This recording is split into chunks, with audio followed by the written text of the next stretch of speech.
Boa noite a todos. Que a paz do Senhor Jesus permaneça conosco.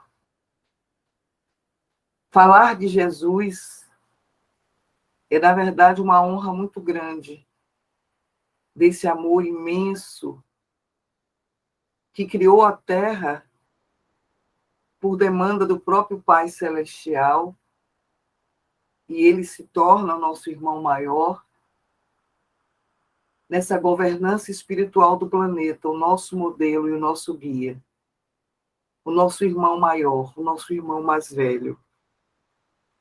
Quando Jesus esteve na Terra, há mais de 2000 anos, conforme narram os evangelhos, ele encontrou um mundo de sombras. As sombras de cada um de nós, individualmente falando, a sombra coletiva. Um mundo um pouco mais asselvajado e primitivo do que ainda se encontra nos dias de hoje. Mas ele veio pessoalmente para ensinar a verdade da vida espiritual, da vida futura, conforme é dito, na mais bela linguagem do amor.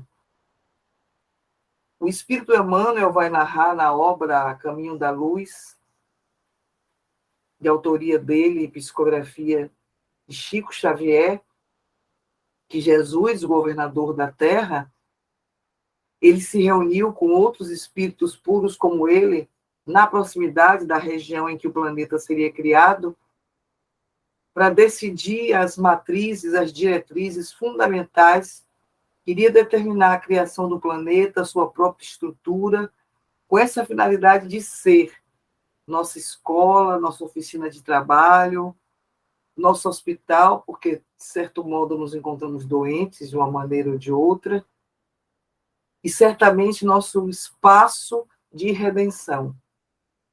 Essa grande escola que é o planeta Terra, detalhadamente planejada e criada por Jesus e a imensa falange de luz que trabalhava e trabalha com ele até hoje.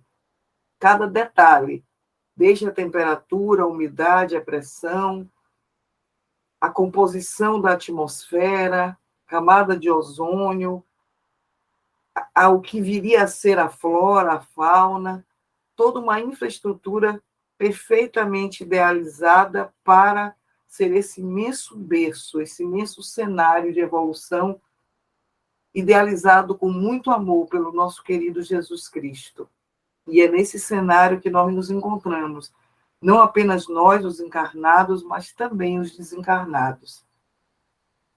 Jesus, como ele mesmo disse, quando a Terra foi criada, ele já se encontrava nesse estado de identificação com o Pai Celestial.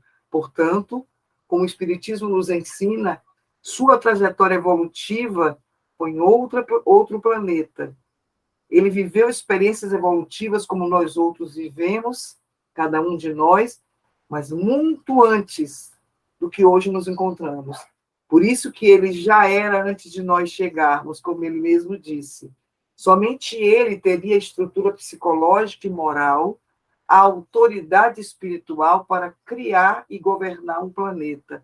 Somente espíritos da condição de pureza como Jesus pode assumir tamanha envergadura de demanda de criar e governar um planeta. Somente ele é capaz de, em nome do amor, nos reunir, como pastor que é, para nos entregar ao Pai Celestial, em nome desse sentimento maior que é o amor.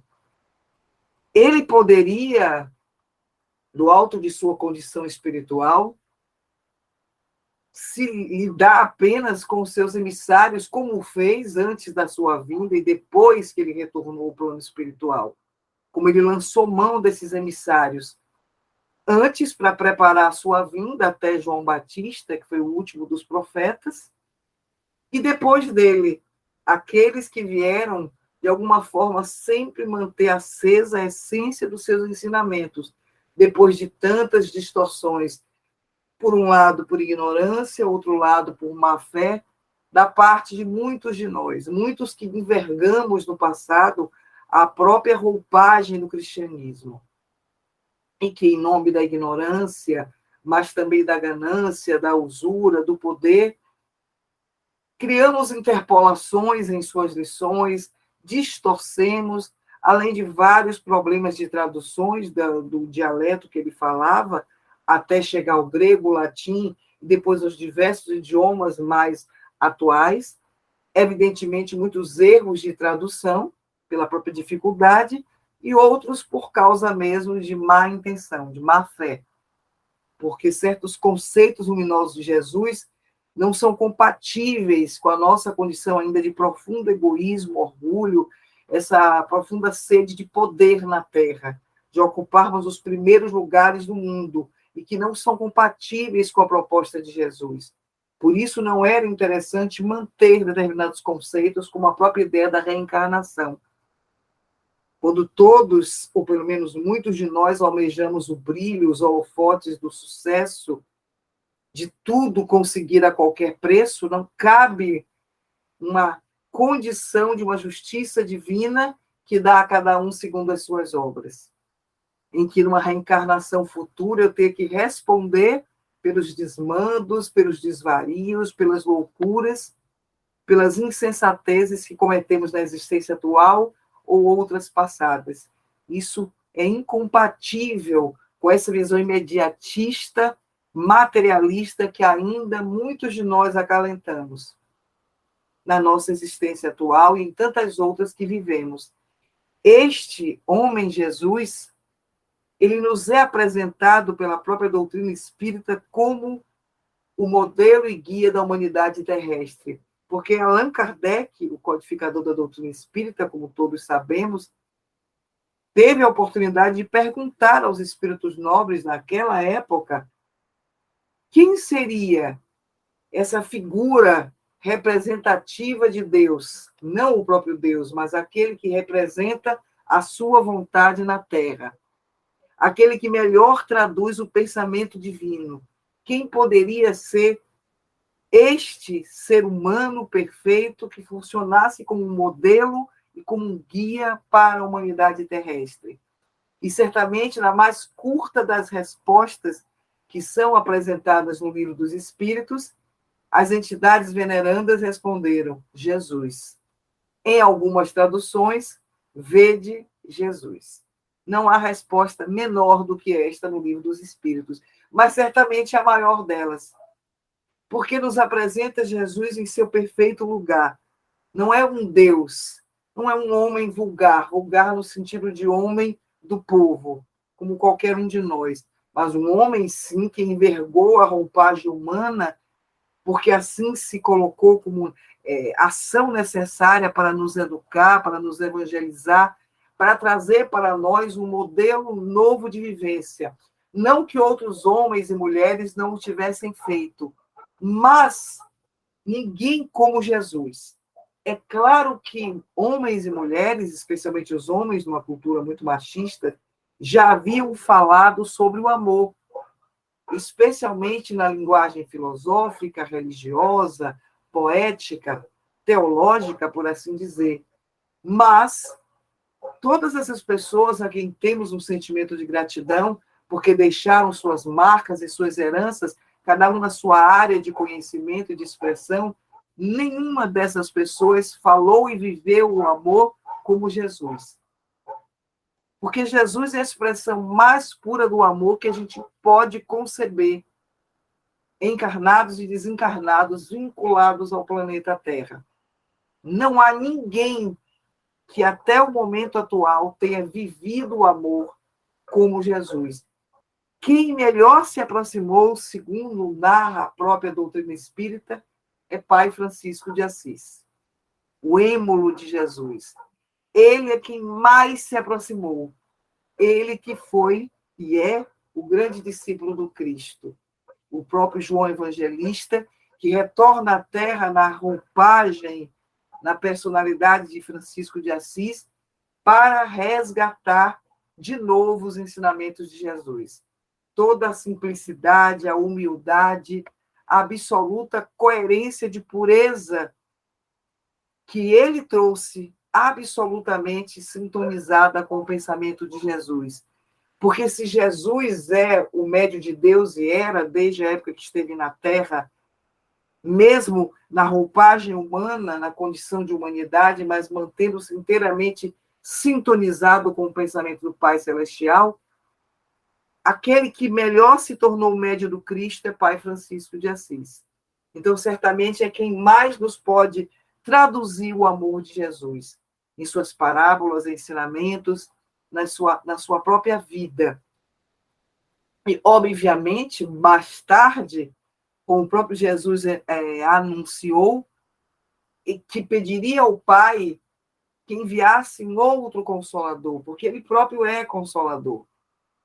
E que esse Consolador prometido por Jesus viria não somente trazer coisas novas, novas lições, novos ensinamentos, mas também iria recordar tudo que ele, Jesus, havia dito.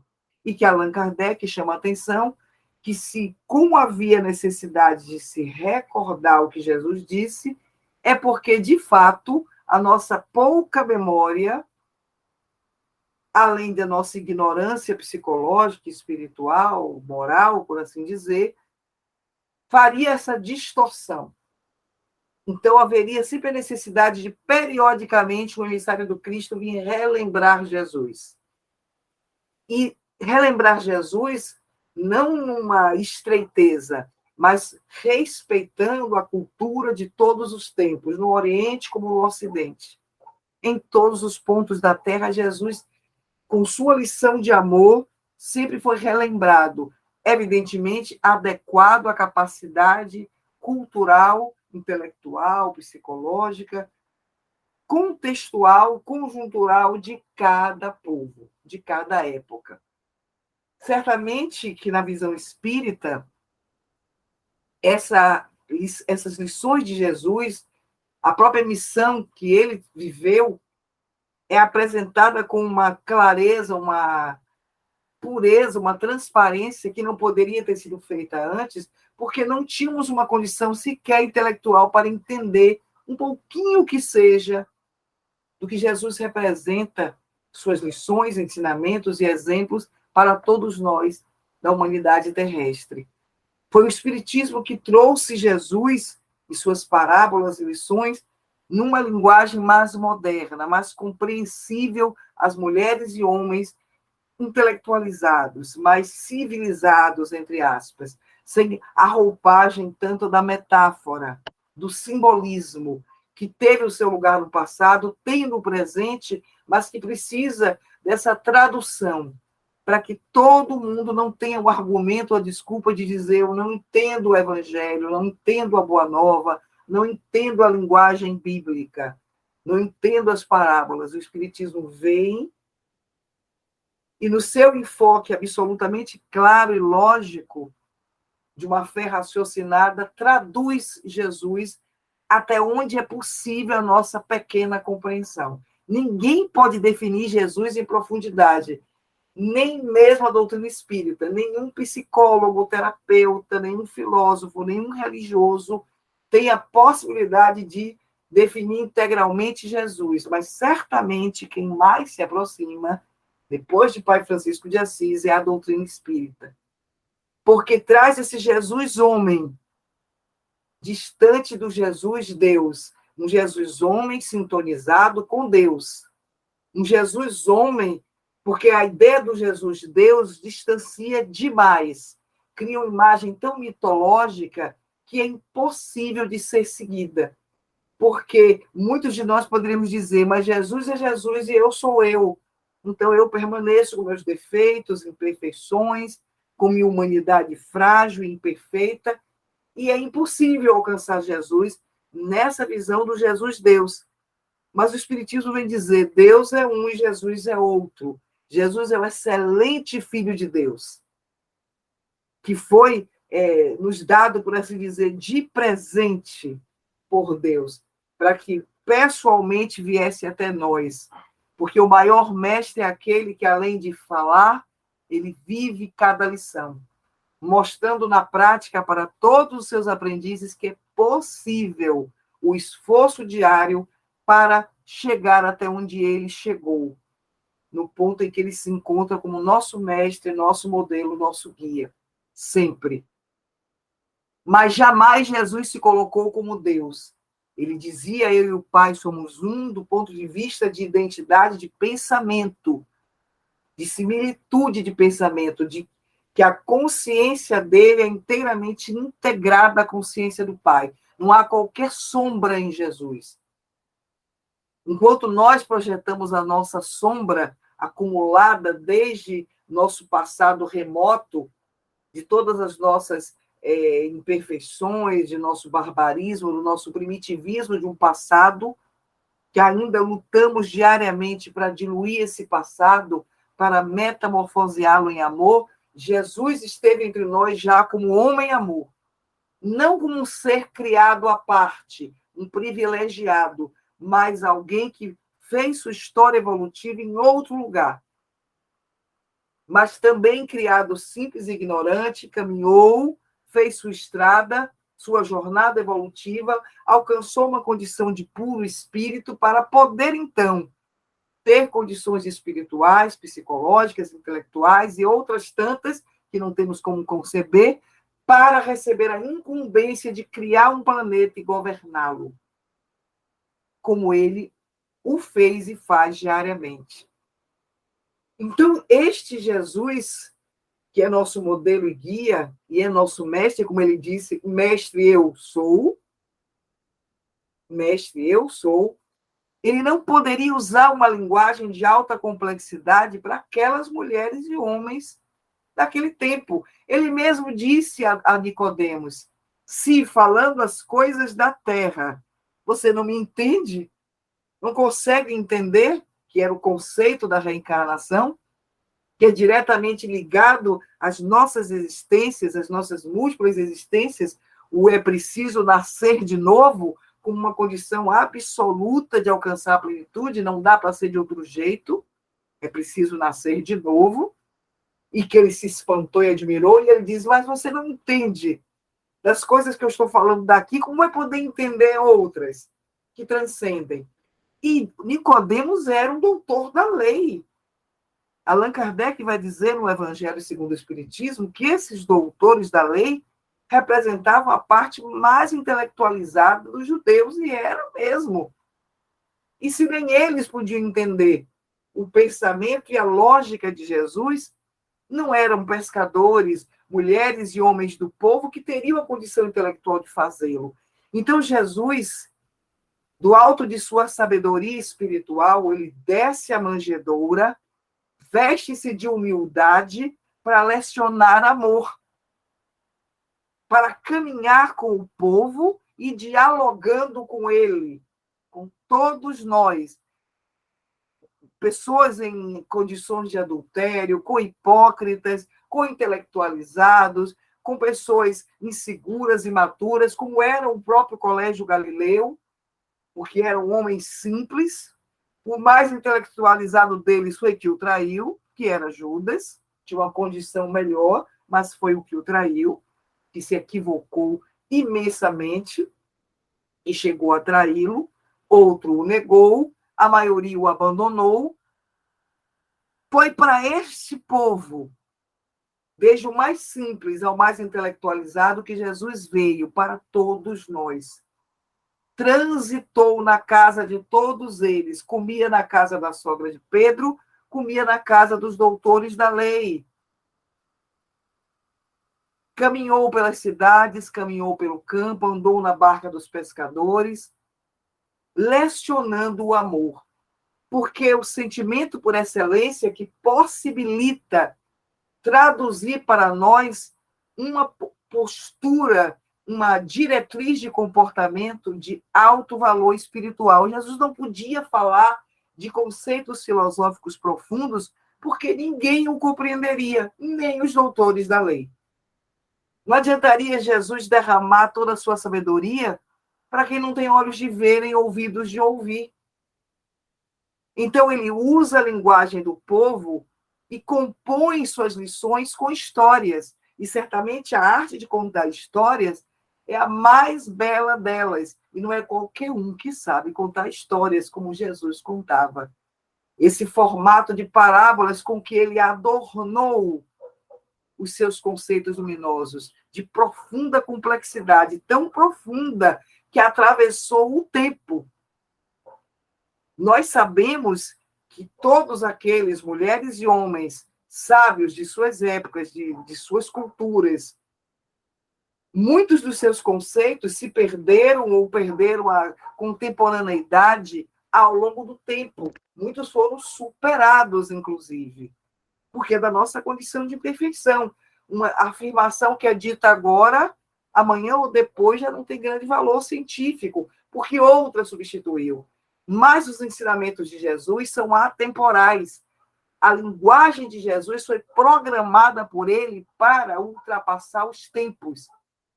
Mesmo que tenha sido adornada para um contexto específico, ela foi programada para sobreviver a toda cultura, a todos os tempos.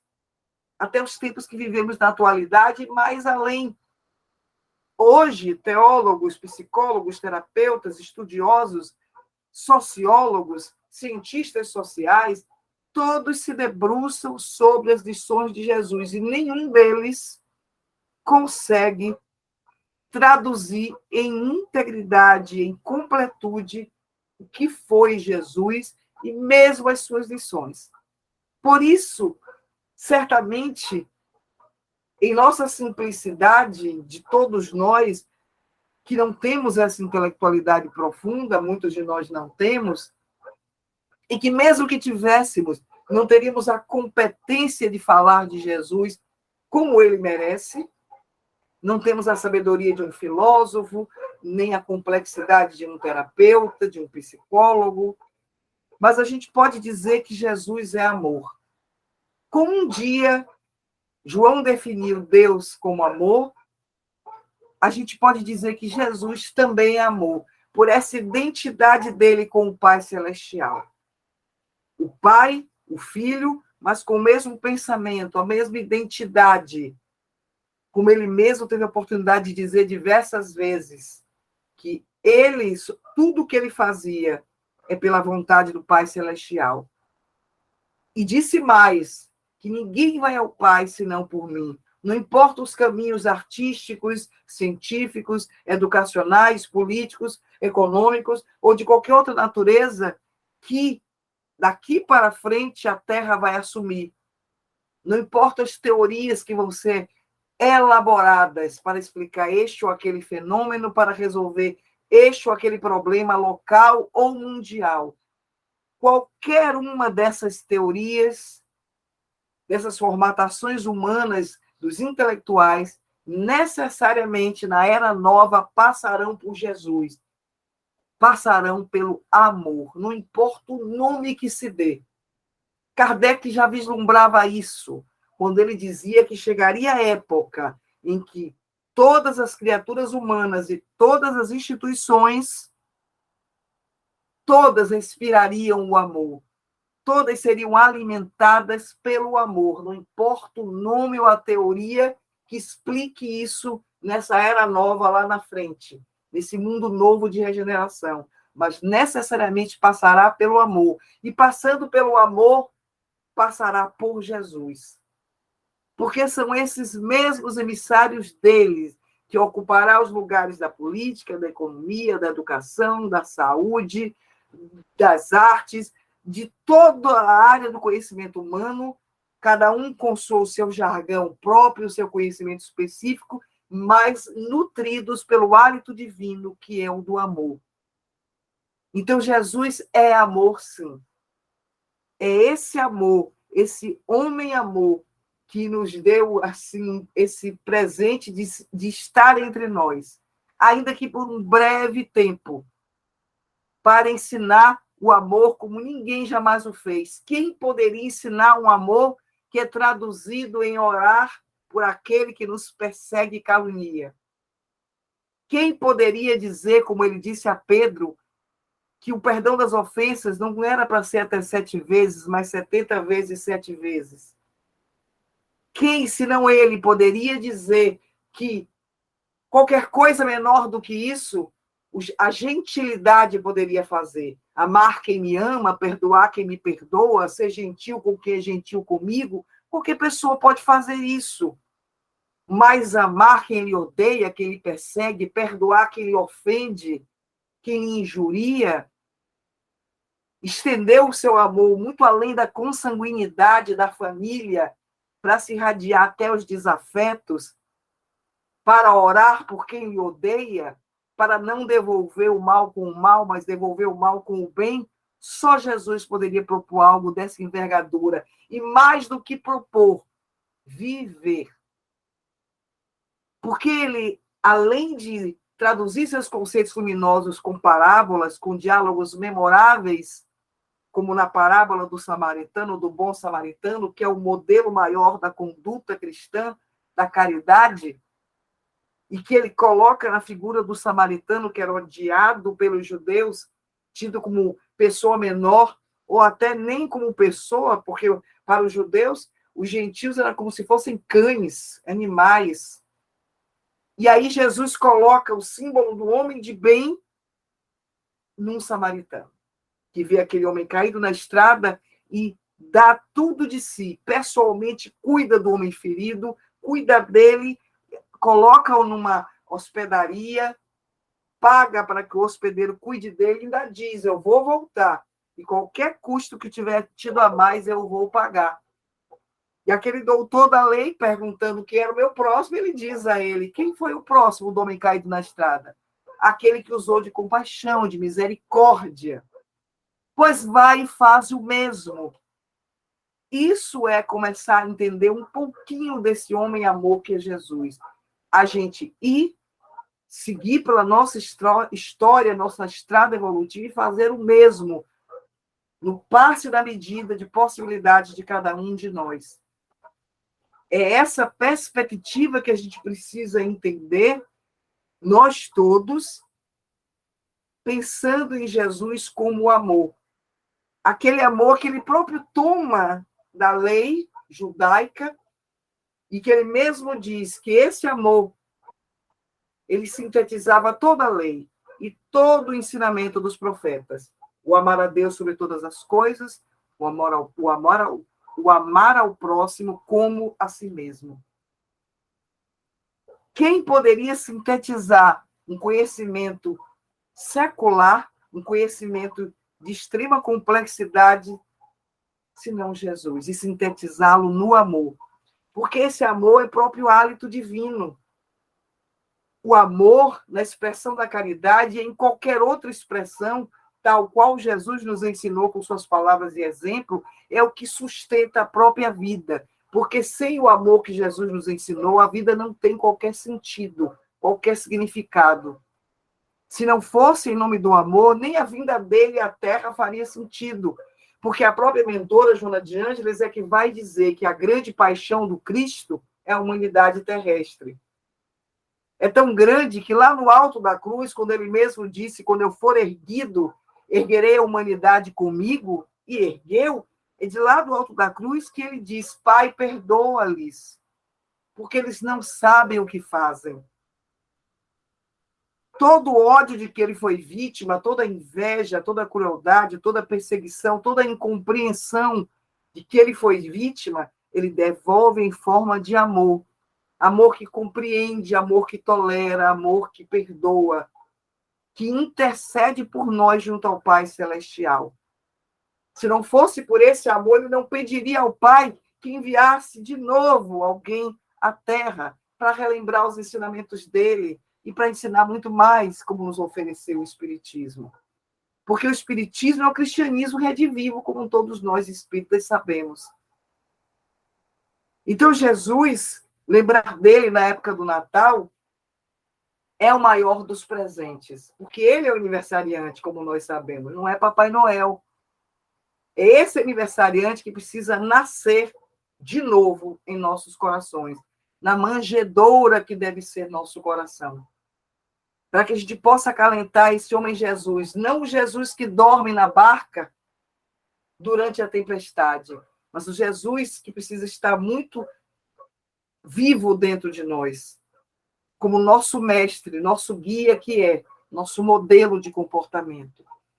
para que possa iluminar todos os nossos pensamentos, nossos sentimentos, emoções, nossas ideias, toda a nossa expressão, enquanto seres pensantes que somos, viajantes que somos nessa imensa jornada evolutiva, nessa estrada à frente ou nessa escada de Jacó.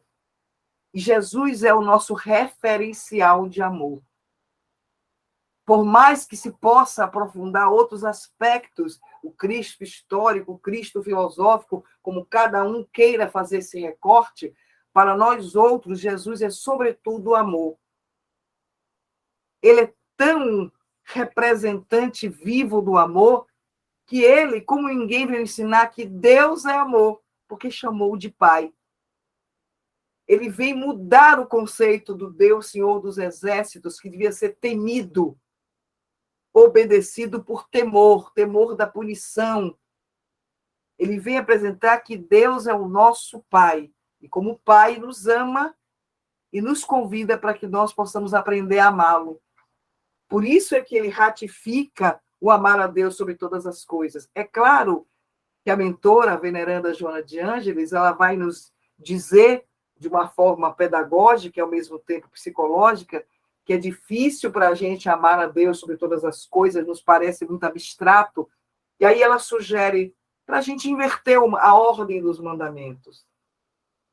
Aprender a amar a si mesmo, o aprendizado do alto amor nessa perspectiva do Cristo, de saber eu sou filho de Deus, como Jesus nos ensinou, porque ele é nosso Pai, e como filho, como todos somos espíritos, filhos de Deus, todo um direito à herança da plenitude, a herança de uma condição de felicidade, de equilíbrio, de harmonia, que precisa ser construída por cada um de nós paulatinamente, diariamente, todos nós, encarnados e desencarnados, por essa condição de filhos de Deus. Como ela mesmo diz, somos herdeiros de Deus e que, de alguma forma, o universo nos pertence. Quem nos trouxe essa ideia foi Jesus, mais do que ninguém. E ele, de tamanha humildade, apesar de sua condição de pureza, ele vem dizer: eu não vou chamar vocês mais de discípulos, nem chamar de servos, eu vou chamar de amigos, porque é o que somos. Por isso que essa mesma mentora veneranda vai dizer que Jesus é o amigo maior de todos nós. É o nosso guia seguro, que permanece até hoje à frente do planeta Terra, caminhando conosco em nossas ruas, em nossas praças, ao lado de todos nós, sustentando-nos, ensinando-nos a caminhar com nossos pés, a enfrentar com o suor do nosso rosto os desafios existenciais, mas guardando essa certeza de que nunca estivemos a sós e que jamais estaremos, porque ele permanece conosco, representado pelos seus emissários que se espalham por todo o planeta, por toda a região espiritual em que estamos mergulhados, por toda a extensão física, mas pelo próprio Cristo, que caminha lado a lado com todos nós. Assim como quando, após a crucificação, ele foi ver o próprio Judas equivocado, foi buscá-lo, foi ver cada um dos discípulos na estrada de Emaús, no cenáculo onde se reuniam, buscou cada um, reacendeu a chama da esperança, da fé, consolando e fortalecendo, dizendo: eu continuo com vocês, com cada um de vocês, e continua conosco, para que a gente não se afligisse, por mais sombrios e difíceis fossem os nossos dias, como ainda são na atualidade, e muito mais ainda pode vir. Porque esse nosso tempo é um tempo de luz e sombra, dizem os espíritos. A gente nunca viu tanto barbarismo, tanta selvageria como vem se expressando em larga escala e que a mídia mostra com todas as tintas fortes das paixões inferiores. Mas também nunca houve tanto amor, tantos atos e movimentos de solidariedade, de compaixão, de fraternidade, não desta ou daquela religião, mas de todo o povo que acredita no amor, acredita na fraternidade, acredita na paz, na solidariedade. Nunca houve também tanto amor na Terra.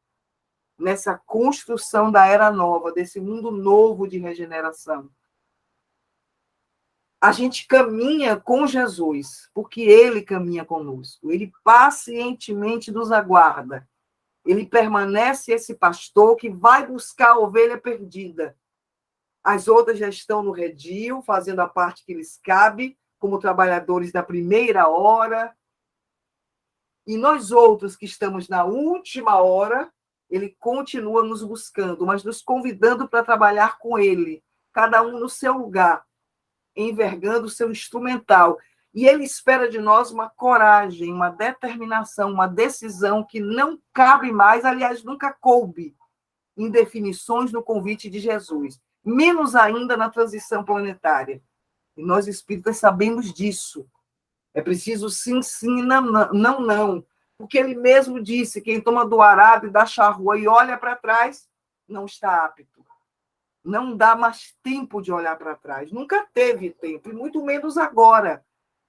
E é em nome desse amor que a gente precisa estar sintonizados nessa faixa de fraternidade, de solidariedade, do como podemos ser fraternos nesses dias difíceis da atualidade. Como a gente pode fortalecer essa corrente de amor que precisa crescer e se expandir. Ele espera que nós todos, como trabalhadores da última hora, não apenas de dentro de nossas carências, vulnerabilidades e fragilidades, não apenas a gente estenda a mão pedindo que nos ame, que nos compreendam, que nos respeitem, que nos tolerem, que nos deem novas oportunidades. Ele espera mais, ele espera daquele que se diz amá-lo estender a mão na direção do outro. Mesmo carente de amor, oferecer amor. Mesmo carente de paz, oferecer paz. Mesmo carente de compreensão, oferecer compreensão. Traduzir no nosso dia a dia o que ele nos ensinou sobre o amor. Quando ele falava de que tudo que nós fizéssemos de bom, de generoso, de assistência aos irmãos mais pequeninos, nós deveríamos fazer com a certeza de que estamos fazendo diretamente para ele. Os irmãos os pequeninos não são só os famintos, os doentes, as pessoas na miséria, são também toda e qualquer pessoa em estado de perturbação, de desarmonia, de desordem psicológica, os inimigos da sociedade, os criminosos, os que fomentam as drogas, o crime, a violência, os hipócritas. Todos somos irmãos, todos carentes de amor, de compreensão, de oportunidade de redenção. Ou a gente aprende agora, nós todos, a amar como esse homem Jesus, esse homem amor, nos ensinou a amar, ou só muito mais tarde, num planeta muito mais difícil, muito mais desafiador, para onde estão sendo exilados aqueles que, no momento, não têm condição psicológica, nem moral, nem outra condição para viver a era nova. Mas somente o terá aquele que tiver o selo do amor. O selo do amor no próprio coração, na própria vida, em todas as suas expressões. É esse homem-amor que a gente relembra com muito respeito, esperando que nesse Natal ele possa nascer de novo em nossos corações, em nossa vida, que nos ilumine de dentro para fora, com o seu Natal de luzes. Para que um dia o Natal aqui, para nós, não seja apenas em dezembro, seja o ano inteiro, seja para sempre em nossas vidas. Muita paz, meus irmãos.